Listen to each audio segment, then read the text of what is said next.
Now, in some ways, The Bad Batch is one of the most curious shows I've ever watched. I mean, one week we'll get a very fun and lighthearted treasure hunt adventure that seems almost entirely geared towards a younger audience. And the next week it's like a pendulum swinging to the opposite extreme. We'll get something like this latest episode. We'll get something that's extremely well written, more adult oriented, and that touches on some pretty dark themes and even rather profound questions. And it ends up being not just good for this series or for Star Wars animation in general, or even for the franchise on the whole, but just flat out amazingly good in and of itself. So good, in fact, that you can't help but wonder why Disney is overlapping this show with something like The Mandalorian. Why basically cast a shadow over something this good with your flagship Star Wars series, unless the hope here is that those who watch The Mandalorian and generally not other Star Wars, and maybe especially those fans who simply refuse to watch animated Star Wars because they think it's nothing more than a cartoon for kids, maybe the hope here is the reason to put such quality episodes of this show out the same day as new Mandalorian episodes drop is in the hopes that when someone is done watching The Mandalorian, they'll be excited enough to give this a watch, give it a chance, and be blown away by what they see and keep coming back for more. And no pun intended considering the ending, but this episode did blow me away. It might be my favorite of the series overall, which is truly saying something at this point, because despite, yes, there being some episodes in the series that, as talked about at the top, that are little more than fun episodes that don't have much substance to them, which is fine, as I keep saying in my reviews, not every single episode needs to be, dare I say, as profound as this one. Anyway, even though overall there are a lot of treasure hunt episodes, this was by no means the first time the show has been excellent. There are some truly gems to be found amongst the treasure hunting, and the only thing I find to be a bit unfortunate about this one is that, once again, it was a great episode that didn't feature our main Bad Batch team, though there was still last week's episode, which, in my opinion, was one of the best to feature that core team. Though that said, I think this episode put Crosshair one giant leap closer to, soon enough, rejoining the main team, to joining back up with his brothers, or perhaps, I don't know, giving his life to save them at some point. I guess we'll just have to wait and see on that one. And so, setting speculation aside for now, the episode itself opens with, well, it opens with Kevin Kiner perfectly setting the mood and tone for the entire episode with his, as usual, masterful score. I mean, I know I've brought this all up before, but his importance to animated Star Wars simply cannot be overstated, and I think he deserves a ton more credit than he generally gets for all the years he's worked on these animated shows. In my opinion, he's basically the John Williams of Star Wars animation. His scores are an important and integral part of what makes these animated shows work, and rarely has this ever been more obvious than in this particular episode. An episode that starts out with Crosshair waiting around to go on a mission and seeing a small group of clone troopers being told by a monotoned Imperial officer who clearly has gone over all this many, many times before, and who doesn't really care, that they are essentially being forced to retire. All the while these clones are arguing they don't want to retire, that being a soldier is the only thing they've ever known. It is literally the one and only thing they were created for. And when they ask what are they supposed to do now, the officer simply continues her little talk, still sounding like she doesn't care at all. We're then introduced to Lieutenant Nolan, as is Crosshair, and he starts out by calling him by his CT number and that he's out of uniform because he doesn't have his helmet on, and right away we get this impression that he doesn't like the clones very much, and that's an impression that gets confirmed moments later when he groans out of annoyance and calls a couple of the other clones standing around and talking used equipment. And I love, yet hate, that he says this right to Crosshair as if he's just some type of emotionless being who shouldn't be upset by hearing this, that he's talking to him about the clones being less than human right in front of him, or right to him. After this, we're then off to the planet Barton 4, to an Imperial depot there, where insurgents have been targeting what is called high-value cargo, though the people guarding it don't even know what that cargo is. And once there, we meet Clone Commander Mayday, who's been waiting for some time for reinforcements, that it's only been him and like 2 other clone troopers still left to defend all this stuff. And for this, he gets chastised by Lieutenant Nolan, who refuses to show any respect to him whatsoever to a commanding officer, because that commanding officer is a clone and not a real officer, apparently. To all this, Mayday tells him that, in my experience, respect is something to be earned. He then asks the lieutenant how many missions has he done before this one, and when he doesn't answer, we can all guess that this is his first one. And what I love about this is it kind of harkens back to the Ahsoka Rex discussion in the Clone Wars movie, where technically she says that I outrank you, but then Rex says that in my book, experience outranks everything, which is when Ahsoka relents to him and that experience and says, well, then maybe it's time for me to get some experience myself. This is, in many ways, a complete opposite of that encounter, and I very much enjoyed that. In fact, this is not the only example of how this is kind of an exact opposite of something that happened way back early in the Clone Wars, but more on that later. Crosshair and Mayday then go on to sort of tour the grounds together, get to know each other a little bit, and we learn the commander has been stationed here watching the cargo for a year now, told to protect it at all costs, though, again, he doesn't know what's in it. He's even tried to request replacements and for new equipment, but it's always denied. We even see that there are some sensors that are faulty, and that's why the insurgents have been easily sneaking onto the grounds and stealing stuff. This little tour is then interrupted by attacking insurgents, and during the encounter, Crosshair takes the high ground and is about to shoot one of them when there is an explosion, and it's so bright that it sort of overloads his helmet, if you will, and kind of blinds him, hurts his eyes, and we even hear this sort of ringing sound, which I'm assuming Crosshair is hearing in his head. And at first I thought the ringing might be implying there's some kind of mental reaction here, that perhaps he is having some kind of deprogramming, even though his chip has long since been removed, according to him. Perhaps this kind of jars something loose in his head and allows him to later on turn on the Empire. Though I didn't really like that idea. I like that he comes to the decision himself. And really what I think that was is just kind of explaining why he would miss the kill shot on the insurgent he's firing at, and thus would be able to follow the trail back to their base and so on.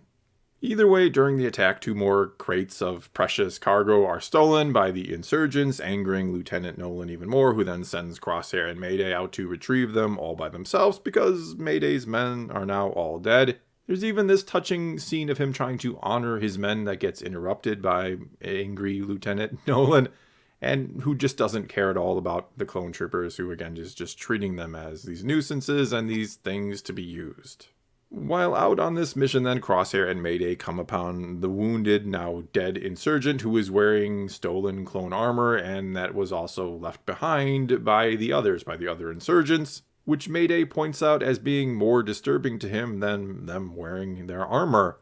When Crosshair makes a comment about them not wanting to carry dead weight, Mayday says, "Remind me not to die on your watch," which is when we know pretty much with absolute certainty that yes, Mayday is going to die in this episode. Not that we didn't probably guess that already. The two then carry on, which is when Crosshair steps on a mine and Mayday makes a comment about dead weight again, which is going to be a running theme in the episode, no surprise. And while disarming this mine, we get to hear Mayday talking about never thinking much about the war ending until it did, which is what we've seen or heard out of virtually all the clones. They never ever considered what would happen once the battle was over. Hell, you could even say they were programmed not to think about that. Those who don't think about a life after war are probably less afraid to die in it. At this point, we then hear Crosshair say something he says quite often, which is that a mission is a mission, which means he doesn't want to think about it either, which is likely a large part of why he remains loyal to the Empire. He doesn't want to have to think about life after being a soldier, especially with the rest of his team now being gone, as he says to Mayday. He knows there is nothing else out there for him or for someone like him. Moving on, Mayday and Crosshair then find and, let's say, clean out the insurgent camp. Afterwards, they are ready to collect the stolen cargo and head back to base when they realize, since some of the crates have been busted open, what they've been dying to protect for the last year now, that being stormtrooper armor. They've been giving their lives for the gear that those who are going to replace them are going to be wearing, which is just oh so brutal. Mayday, obviously distraught over all of this, and Mayday is a really good name for this clone. Anyway, he then asks aloud why this is happening. They've been good soldiers, they've been following orders, echoing that now famous or very infamous line, depending on your point of view, I suppose. And he asks what it was all for, which, as we can see on his face, is the question that Crosshair is basically refusing to ask and definitely doesn't want to try and answer. He doesn't want to question his purpose and existence as much as he just wants to keep on surviving. There's then an avalanche that the two get caught up in, but Mayday pushes Crosshair out of the way and ends up getting far more injured, so much so that he's probably as good as dead if Crosshair doesn't try to carry him to safety, if he doesn't try to carry this dead weight to safety, which he of course does, and we see him, flat out freezing and suffering and probably on the verge of breaking down mentally. It's kind of hard to watch Crosshair, even though he's not exactly been the greatest guy in the world. It's hard to watch anybody kind of suffer like this, and all the while mentally coming to this realization that you have pretty much nothing. You could almost say he's like a vicious creature that finds a way to survive simply to survive, just like the bird creature we see throughout the episode that Mayday points out and talks about earlier. Eventually then Crosshair gets the two of them back to base, and when he does, Lieutenant Nolan is just angry that it took them so long and that they failed to get the cargo. Crosshair begs him to get some help for Mayday, to get a medic, and Nolan says that would be a waste of the Empire's resources and that he has now served his purpose. Nolan then, not so wisely, threatens Crosshair with a similar fate if he doesn't get up and leave him, if he doesn't leave this dead weight behind, tying it oh so perfectly back in with what Crosshair said earlier in the episode. Which is also when we see the shadow of the bird creature flying overhead, and we know that, yes, Nolan is as good as dead, that the vicious creature is about to strike once again, and make no mistake, Crosshair has indeed done some terrible things, like I was saying before. He is not innocent, he is that vicious bird thing flying in the sky. This episode certainly paints him in a more sympathetic way, but he does deserve some of the blame for where he is, if not a lot of it. Anyway, to the surprise of no one, Crosshair does indeed shoot Nolan before passing out and waking up in what seems to be Mount Tantus. It looks like the same doctor or researcher from the previous episode. And she says to him if he cooperates, he may just end up living through this. We can, I think, safely assume that the main Bad Batch team will also find their way to Mount Tantus for whatever reason, maybe to try to rescue Omega, or maybe they're captured themselves, and that a reunion between them all is about to happen. And so wraps up this pretty incredible episode, and as I said before, it's probably my favorite of the series overall. It's just kind of a shame, speaking of the inevitable Bad Batch reunion, that Crosshair has been elevated to a level that the other characters simply have not. That, oddly enough, he's gotten a fraction of the screen time when compared to them overall, and yet has clearly outshined them in terms of character development and just plain interest in him. It's a shame that they couldn't get the others, including Omega, to anything resembling this level, which doesn't mean nothing at all of interest has been done with them, or that I don't care at all, or that we, the audience in general, don't care at all about them. Rather, it's just that Crosshair has been done so much better, and that almost always seems to be in the best episodes of the series, in episodes that have a much, much deeper meaning and explore things the others don't when they're just out there looking for treasure. I mean, this episode deals with deep, deep questions like what is the value and purpose of life, and who exactly gets to decide that value. It's in many ways the very culmination of 7 seasons of the Clone Wars. 7 seasons of growth and development for the clones, where they become more than clones, more than just numbers, but become names and real people. This is the very opposite of the very first episode of the Clone Wars, when Yoda is sitting around a fire telling the clones there that he sees them all as individuals in the Force, that they're all their own person and are essentially important no matter what purpose they were created for. Whereas here, they're told they're property and have no purpose beyond the purpose they gave them, and that purpose of serving the Empire has come to an end and they are now worthless.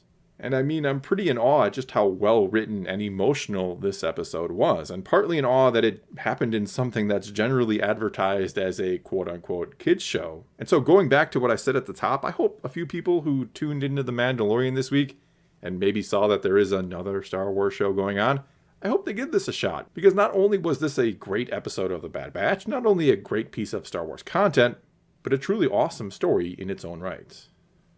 Well, that's all I got for you this time. Now it's your turn to take to the comments below and tell me what you thought of this episode, and I'll also, as usual, be doing a follow-up video to this one over on my other channel, where I read and respond to some of the comments left on this one. That'll be happening tomorrow, so feel free to check that out. Either way, leave those comments below, let's talk some Star Wars, and until next time, thanks for watching.